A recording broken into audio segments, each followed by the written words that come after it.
প্ৰথমবাৰৰ বাবে অলিম্পিকলৈ যাব ভাৰতৰ কুকুৰ। পেৰিছ অলিম্পিকত সুৰক্ষা প্ৰদান কৰিব ভাৰতৰ দুটাকৈ কুকুৰৰ দলে। ইতিমধ্যে দুয়োটা দলক প্ৰেৰণ কৰা হৈছে পেৰিছলৈ।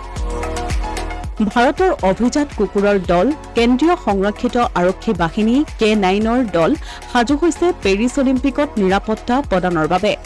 ২৬ অলিম্পিকৰ পৰা পেৰিছত অনুষ্ঠিত হ'ব লগা অলিম্পিকৰ বাবে মুঠ 10টা K9ৰ দল নিৰাপত্তাৰ বাবে বাছনি কৰা হৈছে। ইয়াৰ ভিতৰত দুটা দল হৈছে ভাৰতৰ।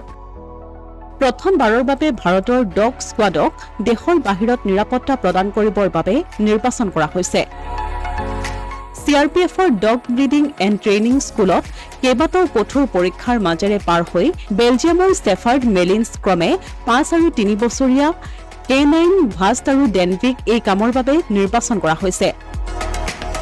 নিৰ্বাচিত K9ৰ দলৰ অংশ হিচাপে 10 জুলাইত পেৰিছলৈ প্ৰেৰণ কৰা হৈছে দুয়োটা ভাৰতৰ দলক। K9 হৈছে আইন প্ৰয়োগকাৰী সংস্থাৰ সদস্যসকলক সহায় কৰিবলৈ বিশেষভাৱে প্ৰশিক্ষণপ্ৰাপ্ত কুকুৰ। K9ত অন্তৰ্ভুক্তিৰ বাবে প্ৰথমে কুকুৰৰ মৌলিক আজ্ঞাবহতাৰ পৰীক্ষা কৰিব লাগিব। লগতে কৰা হয় দক্ষতাৰ পৰীক্ষাও। ভাৰতৰ প্ৰথমটো K9 দল গঠন কৰা হৈছিল বনাঞ্চলত অপৰাধ ৰোধৰ বাবে। আৰু ভাৰতৰ K9 দলৰ প্ৰথমটো কুকুৰ আছিল বেলজিয়ামৰ জুৰবা। ২০১১ চনত অসমত প্ৰথমবাৰৰ বাবে প্ৰতিষ্ঠা হোৱা দলটোৰ প্ৰথম সদস্য আছিল জুৰবা চোৰাং চিকাৰী ধৰা।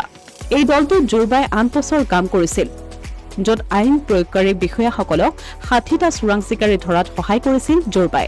ইয়াৰ পাছত ২০১৯ চনত অৱসৰ গ্ৰহণ কৰে জুৰবাই আৰু ২০২২ চনত মৃত্যু হয় জুৰবাৰ। Asomiya Pratidin digital desk.